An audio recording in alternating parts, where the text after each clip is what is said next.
Teremos uma semana com programação normal, corriqueira, maravilhosa. Terça-feira, culto de fé e de milagres, poder de Deus. Terça-feira é culto de oração. É culto para orarmos, para buscarmos a Deus, dobrarmos os joelhos, clamarmos e profetizarmos. Para que os céus se abram, para que venham bênçãos sem medida, para que a família, a saúde, os relacionamentos, a vida espiritual, emocional, financeira, tudo esteja fluindo, orando por nossa igreja, nossa cidade, nosso país, nosso estado, para que tudo esteja andando de acordo com a vontade de Deus. É dia de oração. Terça-feira é intercessão. E eu quero te convidar a vir orar. Venha orar. Venha orar. Tiago diz o seguinte: vocês não recebem porque não pedem. Vocês não têm porque não pedem. Pedem e não recebem porque pedem mal. Tem jeito de pedir mal? Tem. Tem jeito de pedir mal e tem jeito de pedir bem. Terça-feira é dia de pedir bem. É dia de fazer a coisa de acordo com a vontade de Deus. Eu não vou entrar nesses detalhes, mas venha orar. Porque quando nós pedimos, Jesus falou: pedi, pedi e dar-se-vos-á. Então vamos pegar esse culto de terça-feira e fazer dele um culto de muita fé, de muito milagre de Deus. Sábado tem Arena Jovem, 7h, um culto apenas para todos. Lá no Bueno era 2 cultos, agora aqui o espaço é maior, um culto. E domingo, 10h, 7h, nossos cultos proféticos. Outro aviso importante: Congresso de Homens. Congresso de Homens será no feriado de 7 de setembro. Nós preferimos mudar a data, colocar no feriado, porque fica mais fácil para todos. Ninguém trabalha, o tempo é livre, fica muito mais disponível. Começaremos às 9h e vamos até mais ou menos 1h. E com palavra do Bispo Rodovalho, do Tiago Brunet, é isso? Eu confundo o sobrenome. E com o Bispo Carlos Vieira. Então, e se tiver tempo, a gente coloca mais uma pessoa. Mas se não tiver, são 3 ministrações. Então, serão 3 palavras, muita graça de Deus, muita unção de Deus, para que você, homem, seja um homem valente, vencedor, campeão. O tema desse ano é homens que avançam, homens que vão adiante, homens que rompem limites, que ultrapassam barreiras, que alcançam o melhor de Deus em sua vida, né? Tem alguma coisa tentando te bloquear? Você vai romper isso aí. Homens que avançam, homens que passam por cima dos obstáculos e conquistam os desafios de Deus. Muito importante, com o Bispo Rodovalho, Tiago Brunet e com o Bispo Carlos que vos fala. Glória a Deus.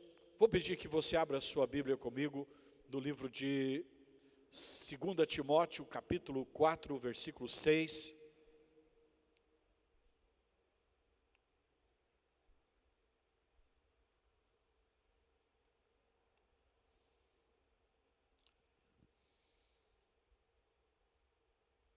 Tiago 4, 6.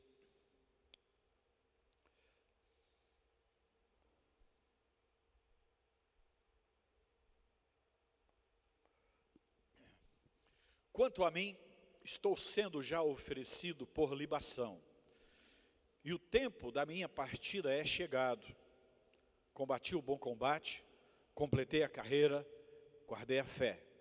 Já agora a coroa da justiça me está guardada, a qual o Senhor, reto juiz, me dará naquele dia, e não somente a mim, mas também a todos quantos amam a sua vinda. O apóstolo Paulo está aqui, nos últimos dias da sua vida.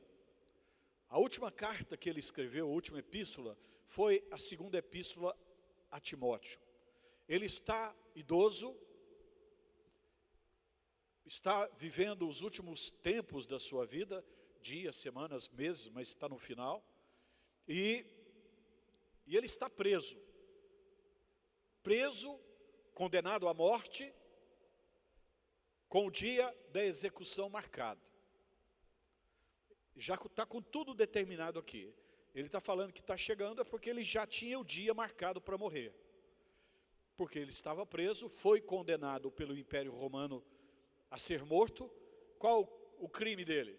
Pregação do Evangelho. Foi morto por causa que estava pregando o Evangelho. Uma morte digna. Jesus avisou que isso iria acontecer com os seus discípulos. Os 12 apóstolos, praticamente todos, foram executados, foram mortos por pregar o Evangelho. A única dúvida se morreu ou não por causa do Evangelho foi o apóstolo João, que foi o último a morrer, e tem-se dúvida se ele foi executado ou se morreu naturalmente. Mas, em princípio, os apóstolos todos morreram por causa do Evangelho. E essa mesma advertência cabe a nós também, apesar da gente viver em dias mais tranquilos, mas mesmo assim o nosso país está caminhando para situações muito estranhas. Paulo está aqui no final. No versículo 6 ele diz: eu já estou sendo oferecido como libação. Libação era um tipo de oferta do Antigo Testamento, onde era derramado algo líquido sobre o altar. Quando, por exemplo, cozinhava-se uma carne, o caldo da carne poderia ser colocado sobre o altar, derramando aquele caldo. E aquilo era uma oferta de libação. A libação é uma oferta líquida. Mas o que significa esse derramar o caldo? É derramar o caldinho da nossa vida. Aquilo que é o último suspiro de cada um de nós. É quando estamos dando tudo de nós, inclusive o último caldo da nossa existência. A última energia da nossa vida. A libação expressa isso. Eu estou dando tudo de mim. Estou derramando a minha última força, a minha última energia e até mesmo os últimos suspiros da minha existência. A oferta de libação nos fala de uma consagração total, até a última gota de sangue. Quando o Senhor Jesus estava no jardim do Getsemane, e ele estava numa angústia muito grande, porque sabia que ia enfrentar a cruz, ia enfrentar todo aquele sofrimento que ele passou. Os apóstolos Pedro, Tiago e João foram chamados para ajudá-lo em oração, mas não conseguiram, dormiram. O peso era tão grande que eles sucumbiram. Jesus ficou sozinho em oração. E a angústia era tão forte que enquanto ele orava, ele se angustiava, ele começou a suar grandes gotas de sangue. O que é isso? Libação. Aquelas gotas de sangue é como a sua vida, o seu, vamos dizer, o caldinho da sua vida está sendo derramado. Com uma angústia tão grande, com um peso espiritual tão enorme, ele estava sendo derramado como libação na presença de Deus. E Paulo está falando sobre isso. Eu já estou sendo oferecido como libação e o tempo da minha partida é chegado. Combati o bom combate, completei a carreira, guardei a fé. E é tão importante a gente poder chegar no último instante da vida e ter essa segurança que o apóstolo Paulo tem. Você e eu, cristãos, filhos de Deus, somos chamados para entregar toda a nossa vida no altar do Senhor, para cumprir a sua vontade, para cumprir o seu projeto, para cumprir o seu chamado em nossas vidas. E a grande honra é chegarmos no final da vida e podermos dizer: eu fiz tudo o que tinha que fazer. Fiz tudo, terminei totalmente a minha missão nessa terra. Estava lembrando, eu vou citar algumas passagens, não vou ler, mas eu vou pedir que o Lucas projete. Eclesiastes capítulo 7, versículo 1. Vamos ler juntos.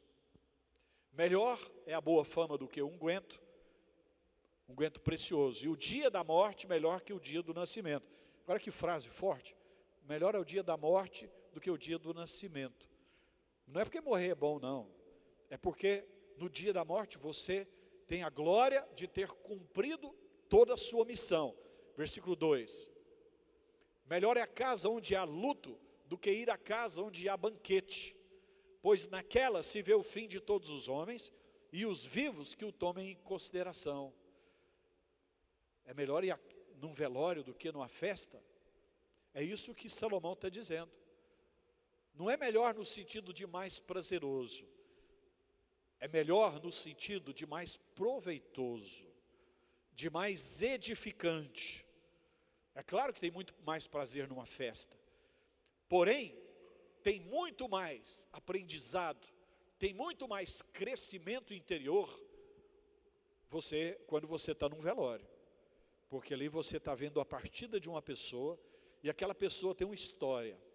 Se a história dela foi linda, maravilhosa, você aprende, puxa vida, teve uma vida maravilhosa, exemplar, teve uma vida digna, terminou de maneira honrada e vai receber do Senhor a sua recompensa.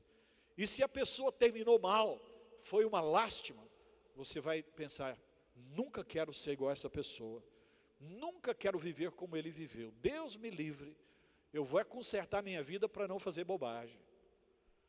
Você acaba aprendendo, você aprende com as pessoas que estão ali chorando, se lamentando, pela saudade, pela ausência, pela dor. Você tem a oportunidade de levar em consideração, de refletir e de aprender. Numa festa, o que você aprende? Nada. Na festa as pessoas conversam trivialidades, não tem papo sério, é só comer alguma coisinha, beber alguma coisinha e sair dali e tal. É bom, é prazeroso, mas você cresce pouco. No velório você aprende muito mais. Põe aí também o versículo 8, por favor. 8. Melhor é o fim das coisas do que o seu princípio. Melhor é o fim das coisas do que o princípio. No dia do casamento, tem tanta festa, né? Parararã, parararã, parararã, parararã, parararã. É bonito, a noiva entra linda, o noivo se ajeita o máximo possível, mas não fica tão lindo quanto a noiva, mas fica bonito. E é tanta festa, e tanta alegria. Mas mais bonito do que o dia do casamento é o dia das bodas de ouro. Das bodas de diamante, 50 anos, 60 anos.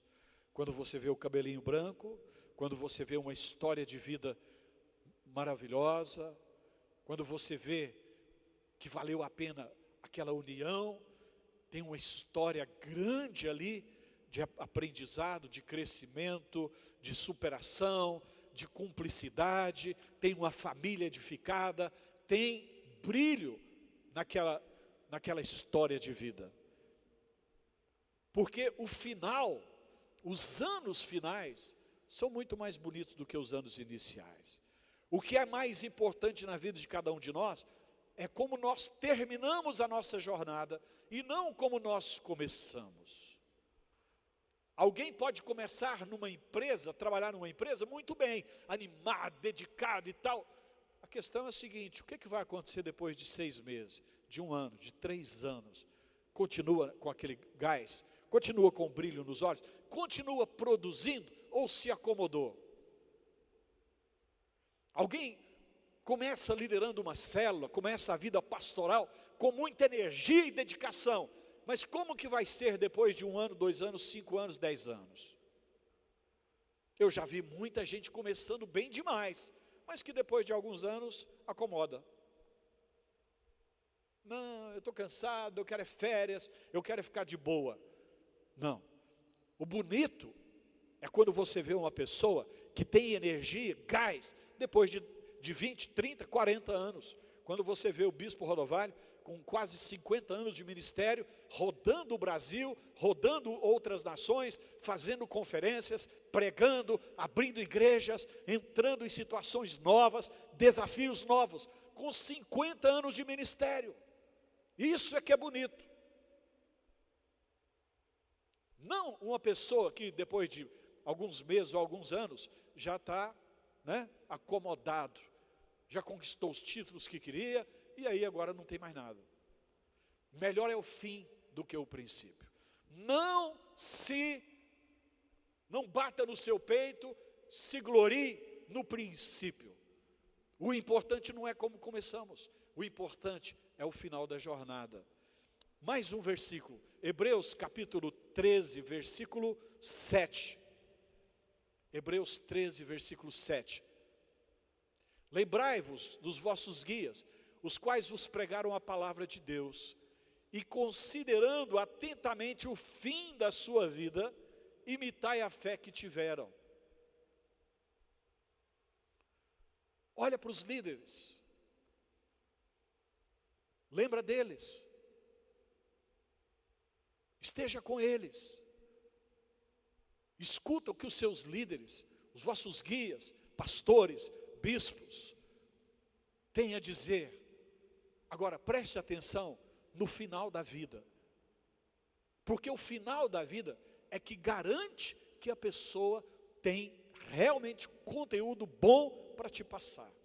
Nossa geração, a geração da internet, do Instagram, do YouTube, do Facebook, ela escuta os influencers que têm 20 anos, 25, e que dizem saber um monte de coisas, mas nunca viveram nada, nunca construíram nada, só tem lá milhões de visualizações, mas a história de vida é pobre, não tem nada para ensinar com a vida, só com o discurso, com aquilo que leram, que aprenderam. São pessoas inteligentes, são pessoas que têm muita energia, e quem tem energia, age, faz, é rápido, e essa geração que está acostumada com a internet, acostumada com as redes sociais, é muito rápida, enquanto o cabelinho branco é lento. Não, eu não sei muito desse negócio não. Só que o do cabelinho branco, ele tem uma história, uma experiência de vida, e o de 20 anos, 25, não tem uma história. Mas a nossa geração vai atrás daqueles que são rápidos, que são inteligentes, que têm frases de efeito, e vão atrás. Aonde vai parar isso? É muito preocupante como será a nossa sociedade daqui 30 anos, 40 anos. Eu pessoalmente não devo estar aqui para ver. Mas é muito preocupante, porque a sociedade está edificando sua estrutura com base em pensamentos, em ideias de pessoas sem experiência. A Bíblia fala, escuta quem tem experiência. Aqui, o escritor de Hebreus, digamos que seja o apóstolo Paulo, ele está falando, imita o fim da vida. Quando ele fala isso, então ele está falando de alguém que já morreu. Porque o fim da vida é alguém que já morreu. Então eu imagino Paulo que está olhando para Abraão, para Moisés, para Davi, para Elias, Eliseu, Isaías, Jeremias. Ele está olhando para pessoas do Antigo Testamento, especialmente para Jesus Cristo, que já tinha falecido na cruz. Ele está olhando para quem deu a vida para cumprir o projeto de Deus. Precisamos estar de olho nas pessoas que têm história. Não se encante com quem tem presente, mas não tem passado. Não se empolgue com quem tem atualidade, mas não tem antiguidade. Porque você não sabe com base em que essa pessoa está edificando tudo aquilo que ela fala. Cuidado. Todo dia surge, até a igreja, surge uma aqui, outra ali, outra acolá. Aí de repente tem muita gente. Mas como assim tem muita gente? Essas pessoas vieram de algum lugar. Essas pessoas dividiram aqui, dividiram ali, e aprenderam alguns esquemas de crescimento e estão lá. Mas que história tem essas pessoas? Cuidado. Paulo está dizendo, voltando agora para 2 Timóteo, capítulo 4, vamos ver o versículo 7. Paulo nos fala de 3 coisas que dizem respeito à vida dele, que ele fez, está chegando no final da existência, e ele fala de 3 coisas importantes, que foi a ação dele durante toda a vida, e que nós podemos aprender com ele. Ele diz no versículo 7, combati o bom combate, completei a carreira, guardei a fé. Primeiro de tudo ele fala, combati o bom combate. Bom combate. Diga comigo, bom combate. É interessante, eu estava estudando aqui, a expressão bom combate foi usada por Paulo nas cartas dirigidas a Timóteo. Bom combate. E ele nos mostra o que é esse bom combate. O bom combate. Novamente vamos ler algumas passagens. 1 Timóteo, capítulo 1, versículo 18. Este é o dever de que te encarrego, ó filho Timóteo, segundo as profecias que antecipadamente foste objeto. Combate firmado nelas, das profecias, o bom combate, mantendo fé e boa consciência, porquanto alguns, tendo rejeitado a boa consciência, vieram a naufragar na fé. Olha só, Paulo está dizendo para Timóteo combater o bom combate. E isso baseado nas palavras proféticas que ele recebeu. A palavra profética de Deus que vem a nós, que vem aos nossos corações, ela deve ser a inspiração para o combate que temos que ter nessa vida.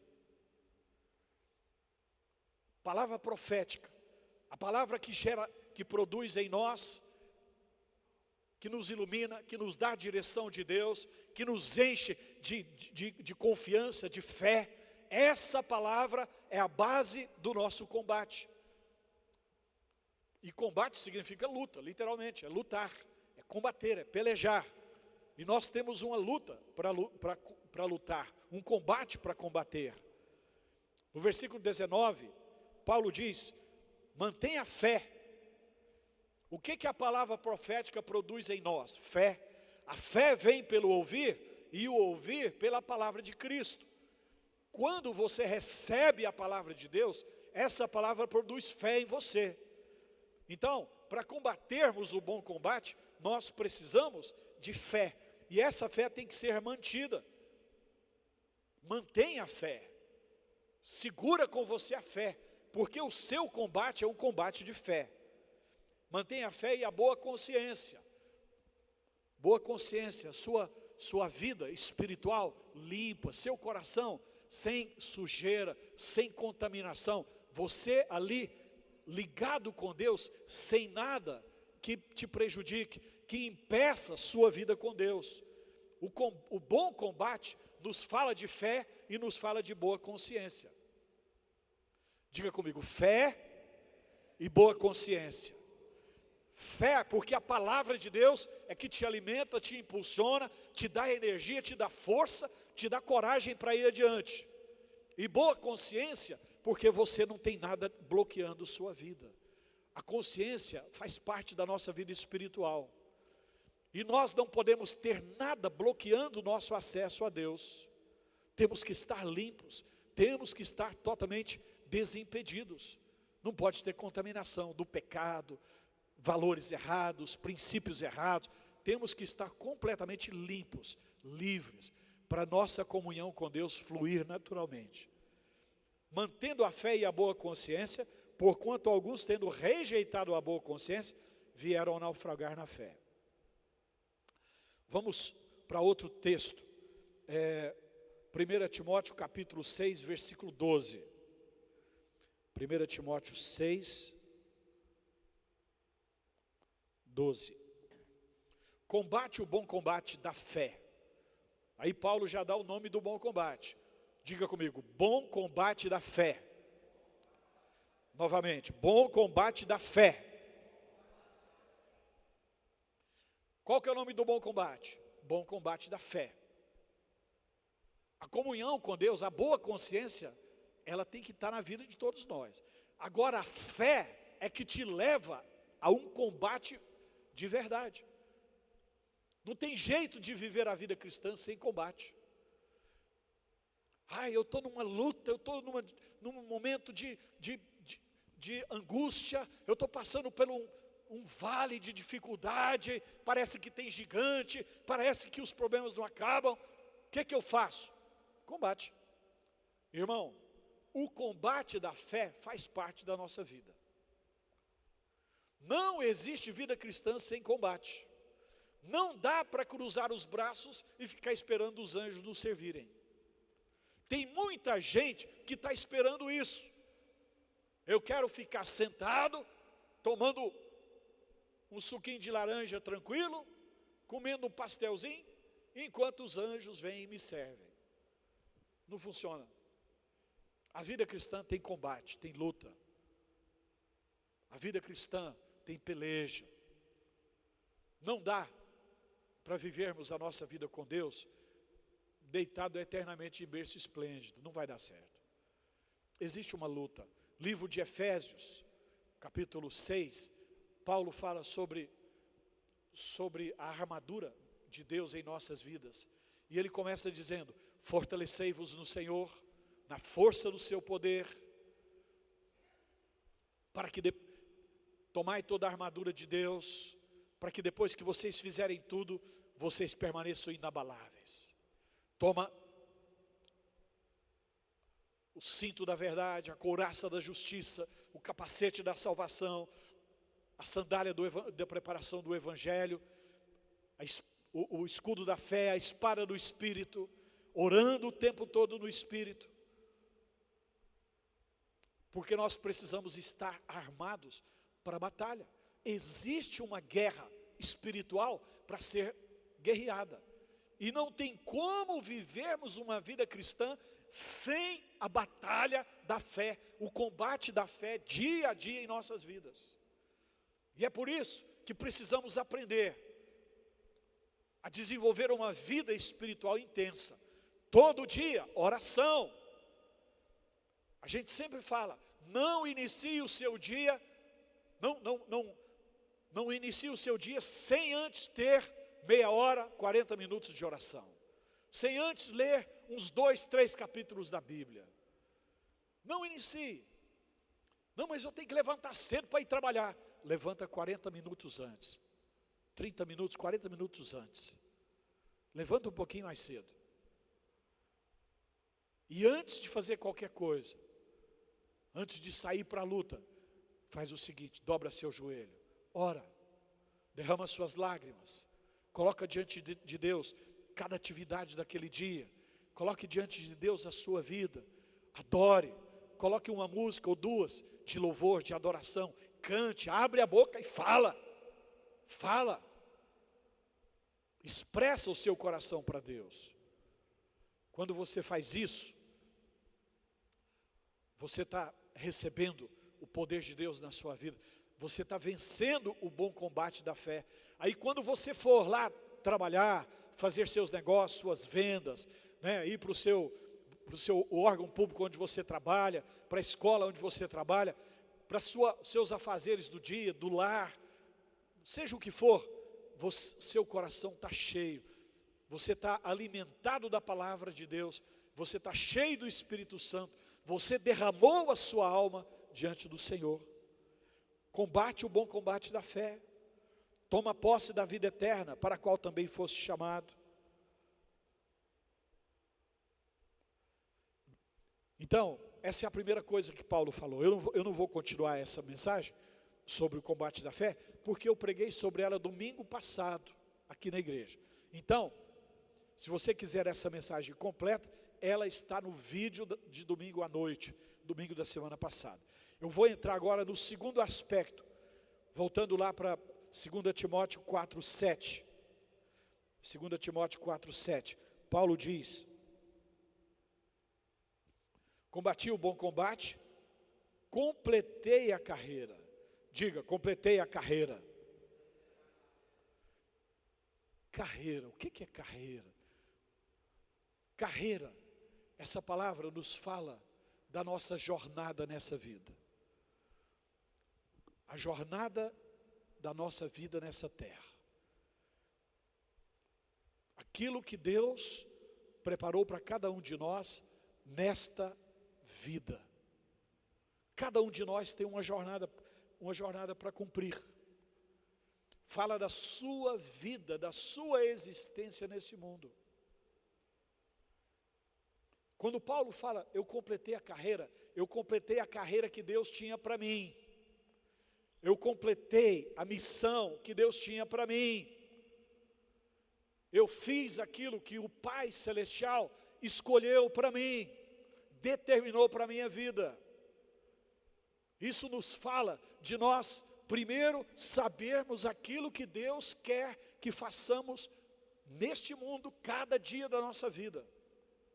Primeiro passa pelo conhecimento do chamado de Deus individual para cada um de nós. Essa é a primeira coisa. Completei a carreira. A carreira de Paulo foi uma, a carreira de Pedro foi outra, a carreira de Davi foi uma, a carreira de Abraão foi outra, a carreira de cada pessoa é individual. Estava lendo uma vez um livro do evangelista Billy Graham, e ele estava contando que a pessoa cristã que ele mais admirava em todo o século XX, que ele considerava o melhor cristão do século XX inteiro, que ele tirava o chapéu, admirava, aplaudia, impressionava. Você vai pensar, vai ser um pastor evangélico. Ele era pastor, então vai ser um pastor evangélico, um pregador maravilhoso. Ele falou, não.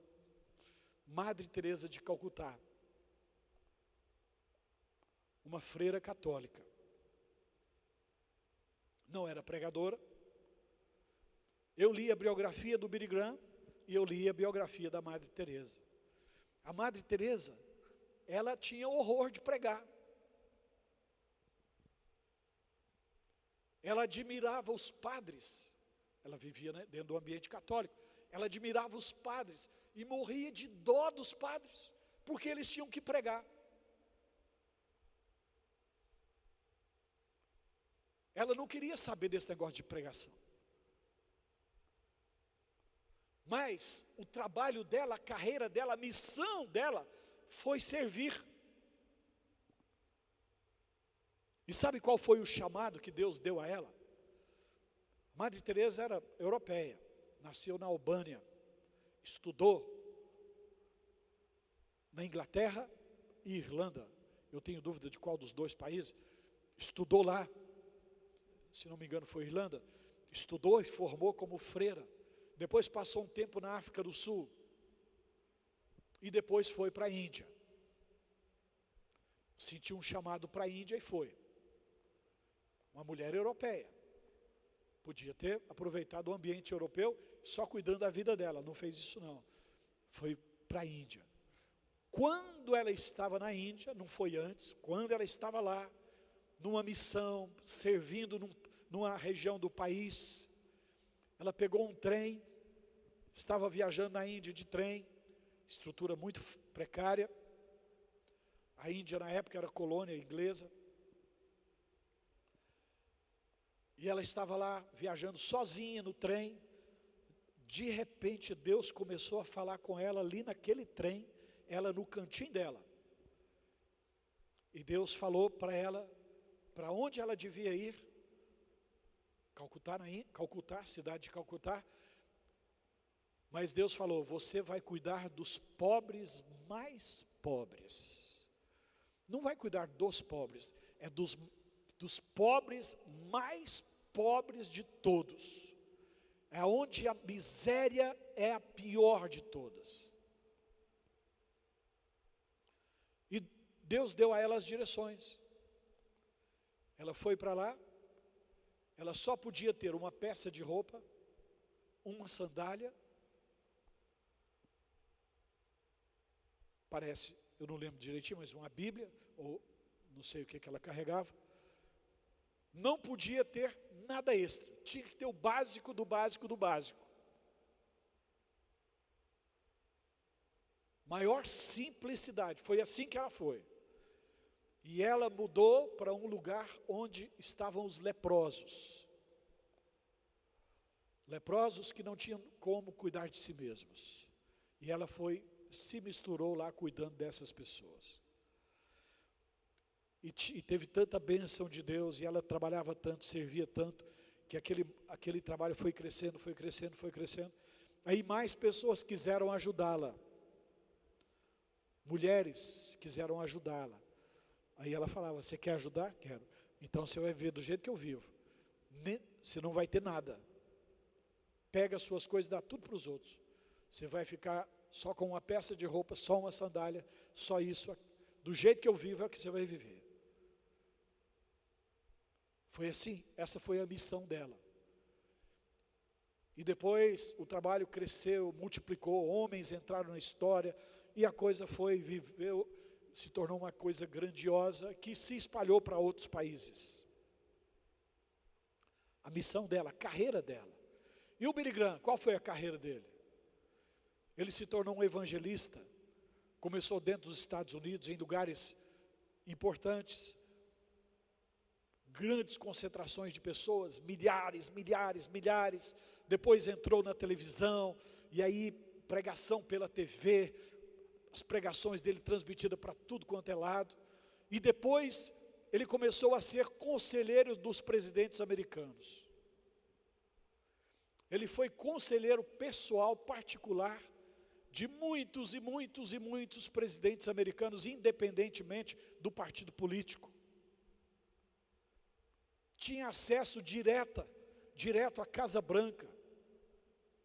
Sentava com o presidente e com a família, com a mulher dele, e ali aconselhava, orava e abençoava.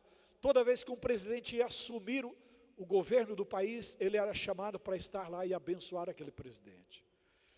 Billy Graham se tornou um conselheiro de pessoas grandes, ricas e importantes dos Estados Unidos e do mundo inteiro, a rainha da Inglaterra, e foi. Essa foi a jornada dele. E a jornada da Madre Teresa foi cuidar das pessoas mais pobres dentre os pobres. Cada um de nós tem uma jornada. Qual foi mais importante? Nenhum. Nenhum é mais importante que o outro. O importante é que cada um deles cumpriu a missão deles. Os dois já faleceram, e os dois já estão na glória, e os dois já receberam o galardão do Senhor, mas eles cumpriram a missão que tinham que cumprir. Tudo nessa vida passa, tudo, não vamos levar nada lá para cima. Quem é rico não vai levar riqueza, e quem é pobre não vai levar pobreza. Agora, quando nós cumprimos a missão, a carreira que o Senhor preparou para cada um de nós, pronto, nós temos algo a receber lá em cima. Nós temos algo grandioso lá em cima. O que não pode é eu cruzar os braços e deixar de cumprir minha missão. Para servir a Deus, você pode ser um pastor, mas não precisa ser um pastor para servir a Deus. Um pastor serve a Deus, mas para servir a Deus, você pode ser alguém que simplesmente abraça as pessoas, cuida das pessoas, ajuda as pessoas. Não precisa ser pastor para servir a Deus, mas se for, vai ser bênção. Não existe uma maneira apenas de servir a Deus. Existe a maneira que Deus te chamou para servi-lo. E é essa maneira que é importante. O olho não pode falar e a boca não pode enxergar. Cada um precisa fazer aquilo que Deus preparou para que seja. Você não tem que se sentir menor que ninguém por não poder fazer o que o outro faz. Cada um de nós tem um chamado de Deus, cada um de nós tem uma carreira. Hebreus capítulo 12, versículo 1, nos diz o seguinte, Hebreus 12, 1.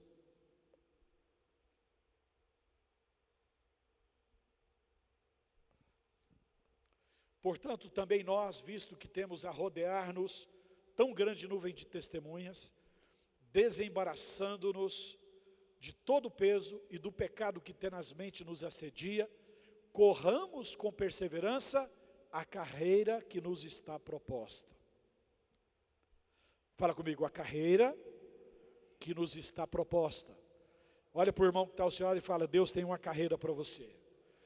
Deus estabeleceu uma carreira para a sua vida.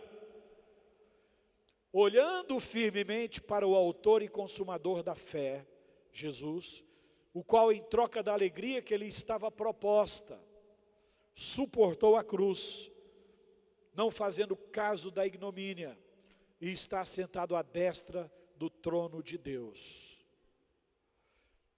Bem, nós temos uma carreira proposta, que o Senhor propôs para nós, cada um de nós num chamado específico, e todos nós num chamado coletivo. Todos nós temos um chamado coletivo, de servir a Deus, de glorificar a Deus, de andar na presença de Deus, de vivermos em santidade, de vivermos na prática do bem, no amor ao próximo. Todos nós temos um chamado coletivo, para expressarmos o reino de Deus nessa terra. Mas cada um de nós tem um chamado específico. Servir a Deus naquilo que é o seu dom, que é o seu talento, que é a sua missão pessoal. E aqui o escritor de Hebreus nos dá a recomendação. Ele diz assim, no versículo 1, desembaraçando-nos de todo o peso e do pecado que tenazmente nos assedia. Duas coisas tentam prejudicar nossa carreira. Primeiro, o peso. Tira todo o peso da sua vida.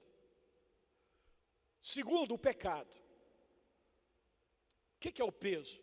Peso é aquilo que desvia você do foco,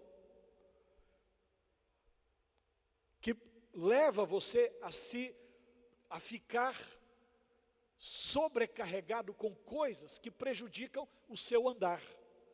A palavra peso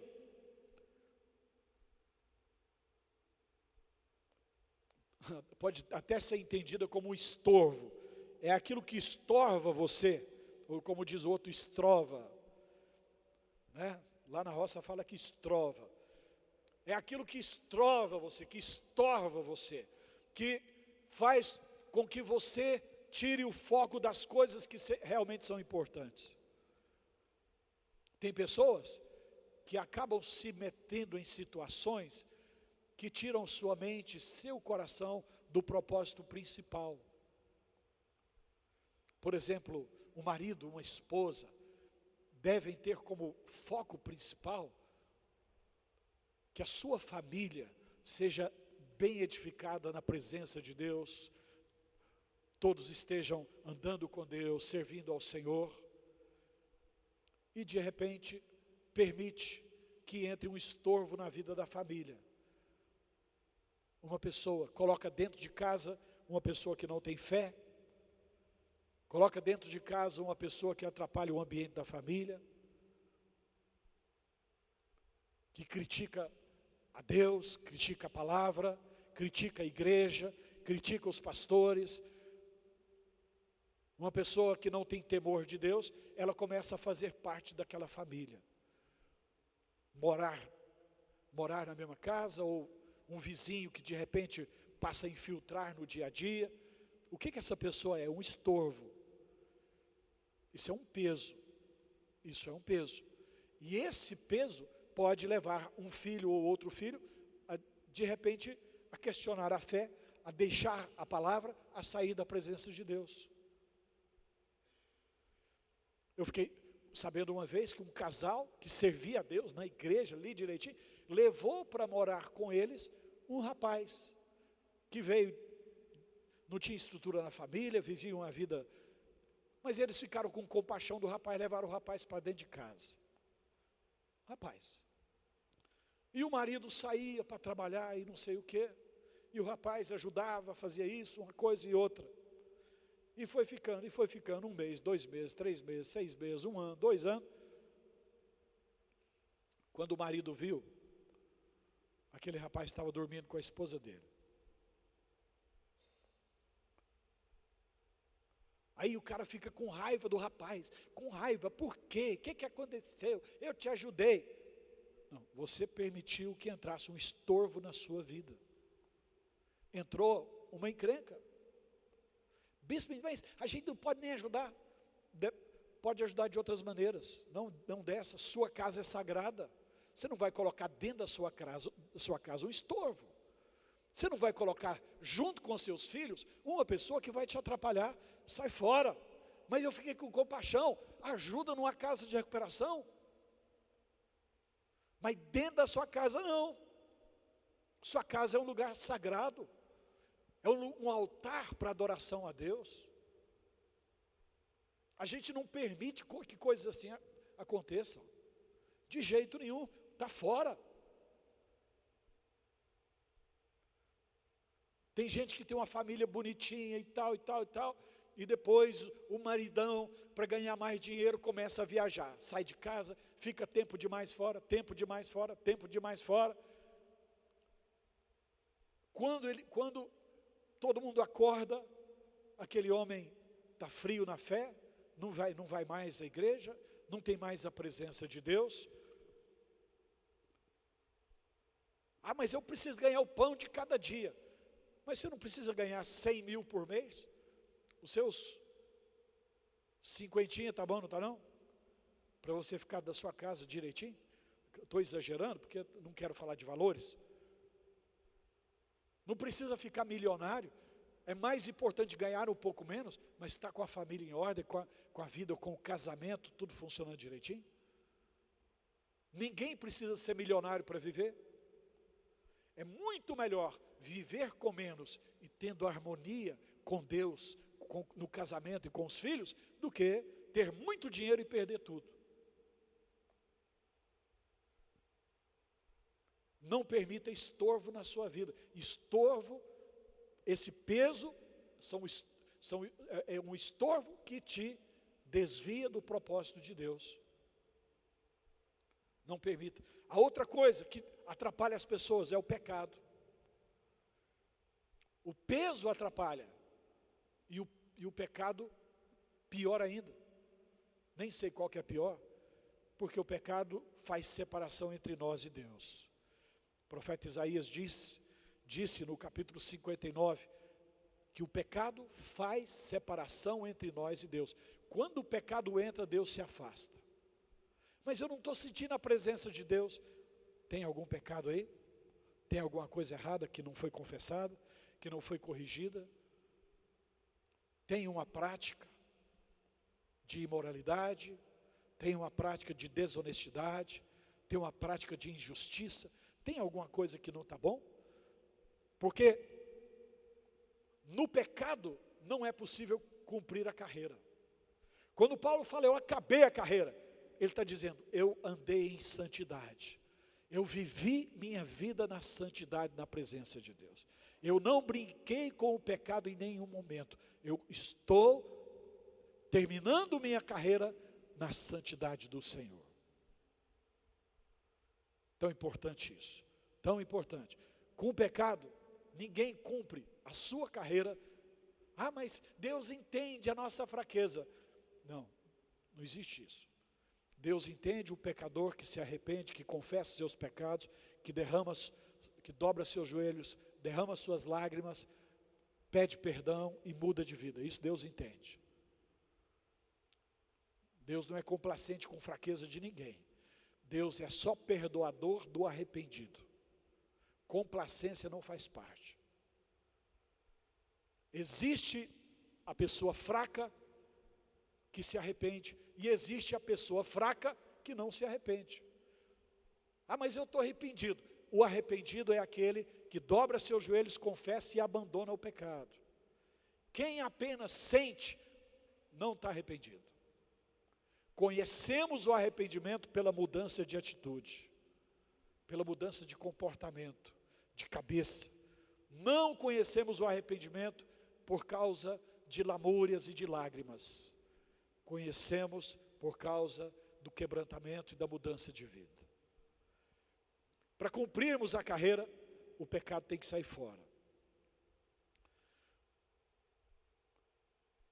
Eu não vou ler, mas em Lucas capítulo 3, mas pode projetar versículo 10, Lucas 3, 10.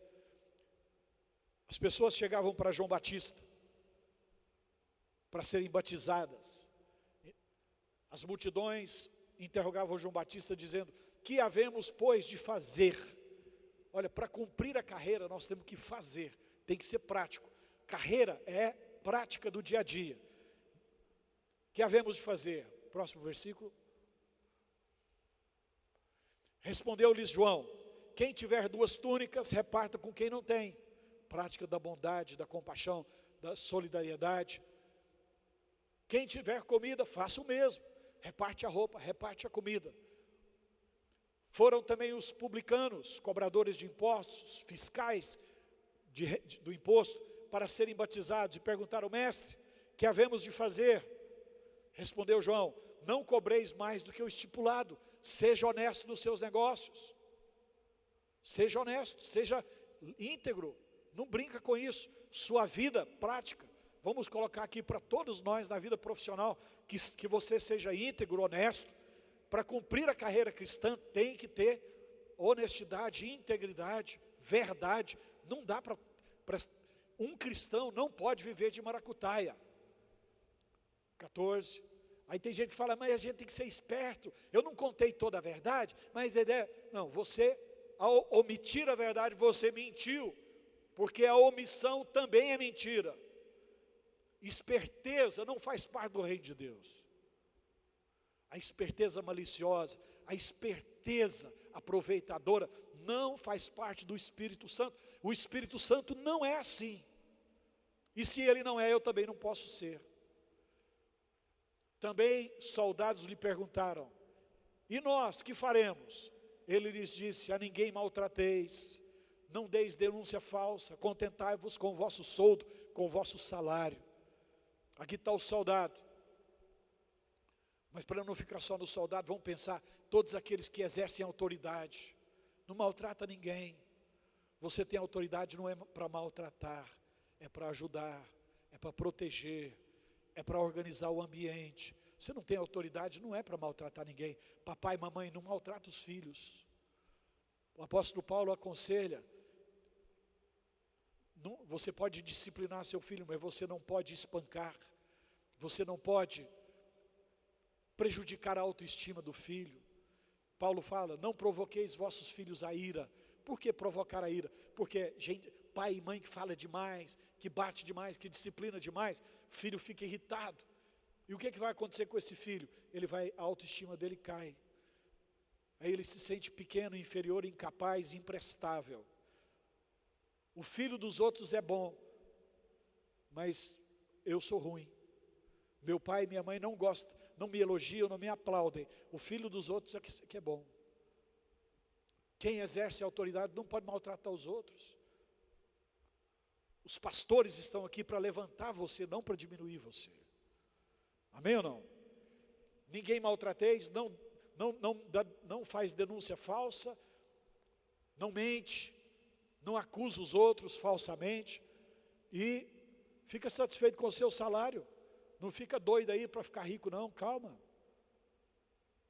Não cobra propina, fica satisfeito. Você ganha um salário mínimo, sossega, Deus vai te abençoar, vai aumentar depois. Ganha 2.000, fica em paz, paga suas contas, viva dignamente, não fica desesperado. Se puder ganhar 5, se puder ganhar 10, se puder ganhar 20, perfeito, mas de maneira lícita, honesta, e fica sempre tranquilo. A carreira, Cumprir a carreira passa por esse tipo de comportamento. E eu vou parar por aqui, porque o tempo está ficando curto. Eu vou terminar com 2 Timóteo 2, versículo 3. 2 Timóteo 2, versículo 3. Lucas, por favor. Participa dos meus sofrimentos como bom soldado de Cristo Jesus. Nenhum soldado em serviço se envolve em negócio desta vida. Seu objetivo é satisfazer aquele que o arregimentou. Olha que versículo importante. Nenhum soldado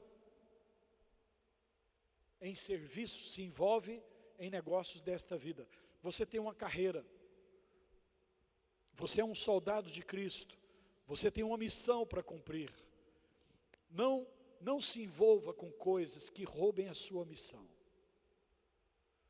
Qual que é o objetivo nosso, seu e meu, como soldados de Cristo nessa terra? Satisfazer aquele que nos arregimentou. Jesus nos arregimentou. Meu objetivo, seu objetivo, satisfazer Jesus. Cumprir aquilo que Ele tem para nós. O que Ele escolheu para você? Que carreira que Ele escolheu para você? Qual que é a sua missão? Querido, cumpra. É Jesus que te arregimentou. Não foi o bispo Carlos, não foi o pastor que está mais perto de você. Quem te arregimentou foi o Senhor Jesus. Lá na cruz, Ele escolheu você. Ele escolheu você para cumprir sua missão. Irmão, deixa Ele usar você na sua família, seus vizinhos, seu local de trabalho, a escola que você estuda. Deixa Deus usar você. Foi Ele que arregimentou você. Deixa Ele usar você para pregar o Evangelho para alguém que precisa. Eu não vou ter tempo de detalhar algumas coisas, mas deixa Ele usar você. O apóstolo Paulo fala, eu preguei de casa em casa, preguei publicamente, preguei de todo jeito. Paulo foi usado por Deus para abençoar muitas pessoas, e Deus quer usar você também. Sabe aquele vizinho briguento que tem do seu lado? Passa na casa deles e traz eles para a igreja próximo domingo. Sabe aquele colega de trabalho que está passando aquela angústia, quase separando da mulher? Traz ele no próxima reunião, traz ele no congresso de homens. Traz aquela mulher que está sofrendo por causa de um filho ou por causa do marido, para terça-feira no culto de oração, de fé, de milagres. Deixa Deus usar você. Ele estabeleceu uma carreira para você. E essa carreira, nessa carreira que cada um de nós tem, a única preocupação nossa deve ser satisfazer aquele que nos arregimentou. Não embaraça, não complica, não inventa coisas, não se mistura em muitas coisas. Você não precisa trabalhar em 10 empregos, basta um. Um emprego te supre, o outro, e o tempo que resta, deixa Deus usar você para ser bênção na vida de outras pessoas. A sua carreira, Deus está chamando você para cumpri-la e Deus vai te abençoar. Amém ou não? Vamos nos colocar de pé.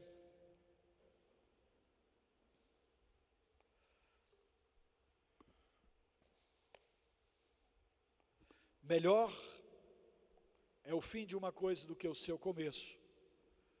Melhor é o dia da morte do que o dia do nascimento. Que palavra forte, difícil,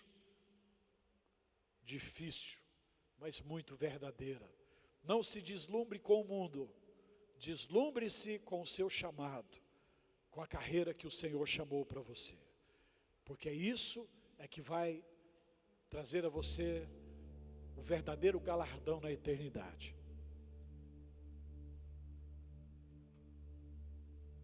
Feche seus olhos, levanta suas mãos ao Senhor. Chore alabaraçai alabaracai.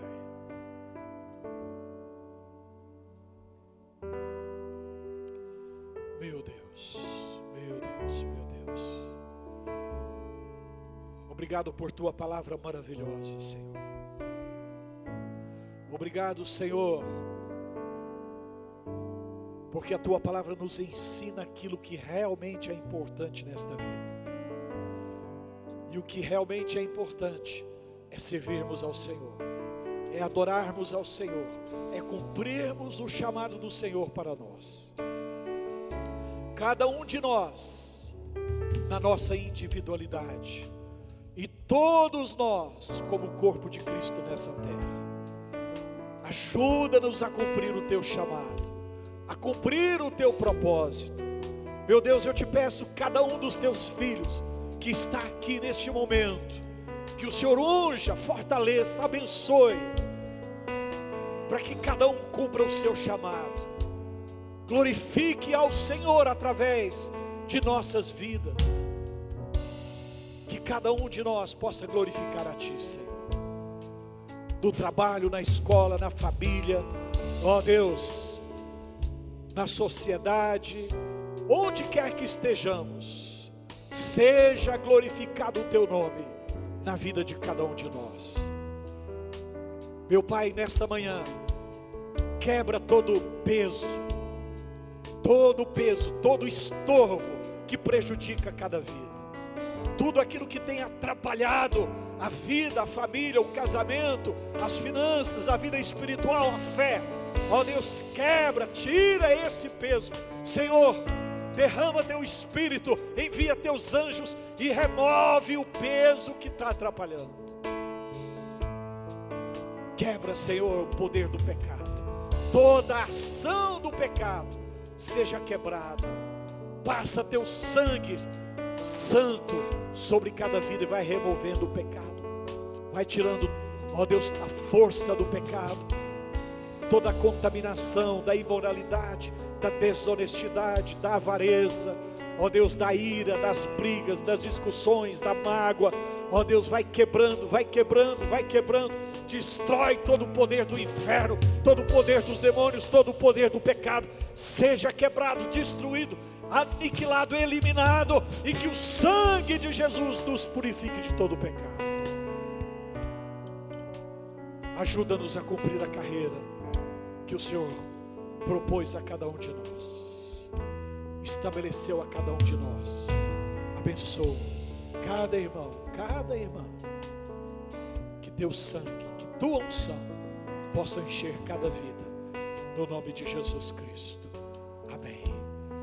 Eu vou pedir que você chegue pertinho de alguém ao seu lado, e você vai orar com essa pessoa, vai abençoar essa pessoa, em nome de Jesus, em nome de Jesus, em nome de Jesus.